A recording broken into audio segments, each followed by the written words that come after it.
Friends, I have a confession to make. I sometimes do stupid things. For instance, when I'm at home, having made dinner for the family and I want my kids to join us, I bring out the phone and send them a message. Dinner is ready. This is really embarrassing because they are not in another part of the city. They are in their rooms, 15 steps from where I'm standing. And I can see on your face you realize as well as I do that this is a crazy, stupid behavior. But I still do it. Why? You know why? Because I'm lazy and it's so easy. Wouldn't you agree that it's much easier to inform than to engage? That it's much easier to pretend that you're efficient when you're just adding to the digital noise. And I should know better. For the last 25 years, I've been studying the success factors of analog communication in an ever more digital world. Things like what you say, how you sound, how you look, how you listen. And those are skills you need if you want to achieve results when you cooperate, when you sell, and when you lead. If you want to be a great leader, you also want to be a great communicator. You want to communicate with energy, with clarity, and with empathy. Energy so that I believe that you believe. Clarity so you take away as many misunderstandings as possible. And empathy so I feel that you get me. And this is really hard to do. It takes time to master this. Effort, willpower. And it's so much more tempting to just cruise down the digital highway, to enter the candy store of digital tools and digital toys where you can swipe left or right or like something or just spend time there. So the question is, as we go down and as we wander deeper and deeper into this digital candy store, are we losing our communication skills? Or we risk losing it at least? And the answer, unfortunately, is yes. There are challenges that we should be aware of. First, as the digital consumption goes up, the level of empathy is going down, especially but not only among young people. And this is alarming, but it shouldn't come as a surprise, really, because the time you spend in your bed or sofa or by your desk interacting in the digital space is time you don't get to practice social skills in your analog space. Second, we are more and more impatient. 25 years ago, the communication experts said that we had an attention span of about 20 minutes, which coincidentally is the maximum length of a TED Talk. Recently, though, I was told by a university professor that we are down to 3.5 minutes. The change is staggering. We are becoming the scanning generation, scanning for likes and executive summaries and nuggets of information. Quick things, quick fix, instant gratification. The third challenge is that we are constantly interrupted. Now more than ever before. And just imagine yourself being in a face-to-face conversation with somebody and the phone rings. You don't have to pick up the phone, but you do have to pick up the conversation because you just got disconnected.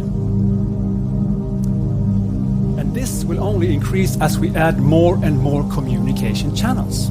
Because here's the thing. Just because we add more and more communication channels doesn't mean we add more and more communication quality. You know, we used to only have 2 channels a couple of million years back. Body language and voice. A couple of 100,000 years ago, spoken words, 3 channels.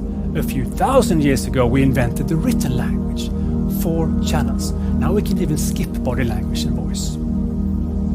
And then of course it progressed, and with electricity came the broadcasting services like radio, TV, newspapers, and then we have telefax, telephone, computers, SMS, email, mobile phones, video conferencing, chatting, PowerPoint, God bless us all. And then of course social media with all the messenger services around it. Multiple channels. So what can we do in this situation? I say we should reclaim and enhance our focus on analog communication skills. Over the years, I've gathered some 12, 15 communication truths or principles or lessons, and I'd like to share some of them with you right now. First, 3 generic ones, universals, before we step into some more practical, hands-on lessons as well. So are you ready? Yes. Okay, fasten your seatbelt because here we go. Lesson number 1. You cannot not communicate. Everything about you communicates. What you wear, what you eat, what you drive, what you say, what you do, everything. If you enter the office looking like that, or if you come to the school to pick up your kids looking like that, you might think that you are oh so busy, oh so cool, a top performer. But chances are that your colleagues or your kids will think, whatever is on that screen is more important than me. And I don't know about you, but I've been that person. To my kids when I pick them up from kindergarten, and they say, "Can you please turn off the phone when you pick us up, Daddy?" It doesn't feel so good when you hear that. First lesson. Second, you cannot say what you mean. Our brains are not computers. We don't have linear thought processes. We are messy, so whatever comes out is not exactly what you intended. And it gets worse, because every one of you have your own interpretation of what I just been saying, and that goes for you as well. Everyone. And depending on your own filters, you will have different memories of what I've been saying afterwards. Take that with you as well. And let's go to lesson number 3. You have a power. You can make people feel the way you want them to feel. What you think, what you say, what you do will affect not only how you feel, but also how they feel, which will affect how well they perform.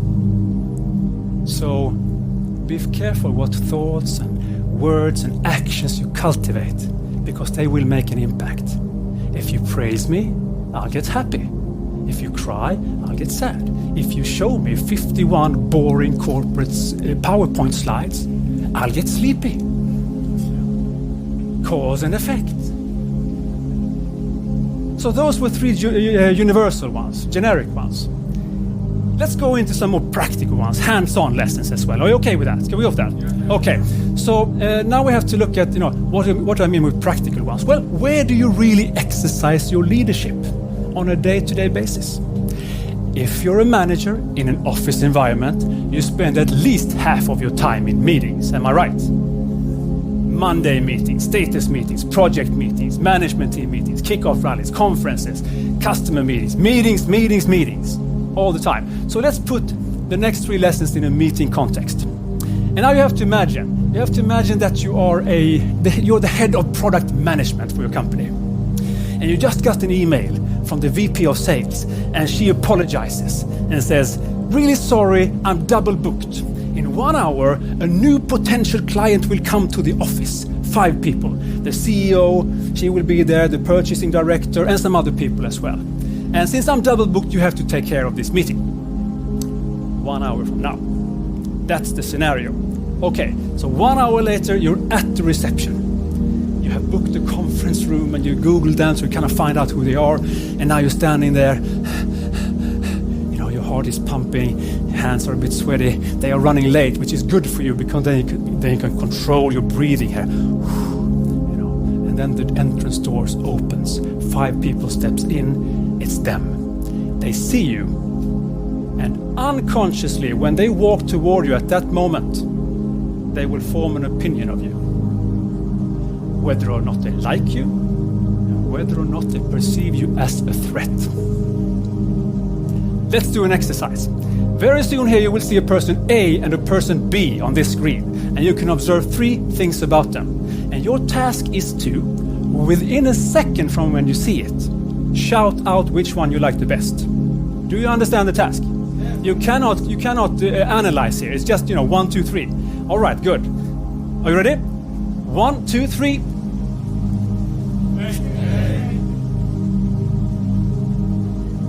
Most of you said A, right? But then you start to laugh now because you say, they're the same. They are not the same. The order of your observation matters. This is called the primacy effect, but we know it as the first impression. And here's the thing.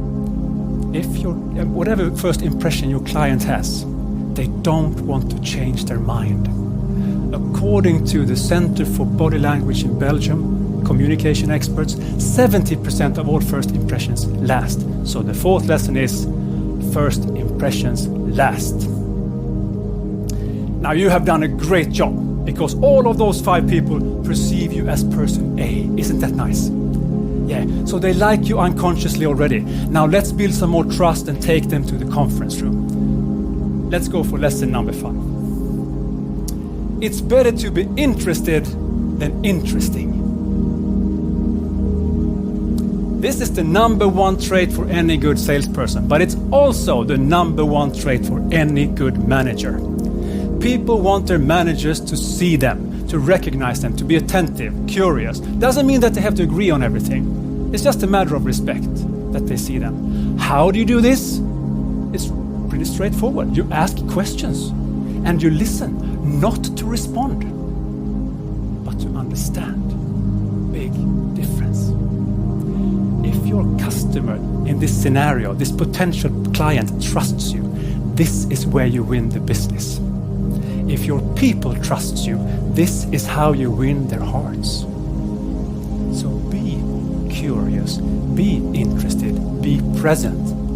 Which, by the way, is a big challenge if you forgot your phone on the table and it starts to buzz and beep and flash, because you can't help but to react in real time. You just have to look at the phone. It's the exact same reaction as your ancestors 10,000 years ago. We're in a forest, everything was calm and quiet, and a branch snapped. All their attention would go towards that sound. Is it a hostile tribe member who wants to enslave me? Is it a hungry tiger wanting to eat me? Is it perhaps an attractive person who I can mix my DNA with, prolong my lineage so I can become you, in the future? So you look at the phone because you have to. You don't have a choice. Of course, what you should do is to turn off the phone. What you should absolutely not do in this scenario is this. Look under the table. Like, swipe left, swipe right, good. You don't want, and you don't do this, of course. You don't do this, but it takes me to lesson number 6. Your body speaks louder than words. Now let's get really practical here and work on some non-verbal communication clues. We start with, this one. You're in this scenario, you're in with the client, this potential client, and you don't want to look arrogant, do you? No, you don't. But do you know that the difference is only 1 inch between looking arrogant and normal? 1 inch. 2.54 centimeters. Let's do a test.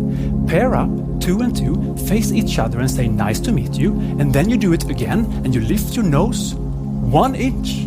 Feel the difference. Go ahead, try it now.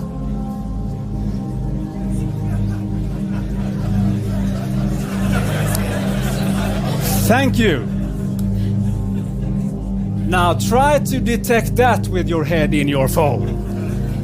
That's gonna be tough. Let's take a couple of more. It's time for you to present to this potential client. So you stand up and you do this. What does this signal? This means that you're comfortable being vulnerable. It means that you're inclusive and that you value other people's opinions. Great, you think I'm gonna do this all the time. No, you're not. If you overdo this, you come across as insecure and emotionally weak. Oh, I don't want that, I'm gonna do this. Okay, good, now you're signaling certainty. You're stating a fact, not to be debated. If you overdo it, you will come across as rude and insensitive to other people's feelings. Balance it. Let's take one more, eye contact. You have the client in front of you, 5 people, the CEO, the purchasing director, some other people. How long should you look at someone before it's time to switch? The general rule of thumb is 3 seconds. Then you have time to establish a connection, get a nod, move on. You don't want to do this. If you don't dare to look at someone, then you will come across as nervous and stressed and not very trustworthy. On the other hand, if you lock eye to only the CEO, the decision maker, very soon, I'm not even blinking here, very soon 2 things will happen. The rest of the people will feel excluded, out from the meeting, including the purchasing director. Not good. And the CEO, she will also feel something, because I am signaling either aggression or lust. So From a non-verbal communication perspective, I either want to kill you or make babies, you know? And I must say that neither of these two options are appropriate in a business context. Would you agree? Try to detect that with a phone in front of your face. I know, I sound like a grumpy old man. I get that.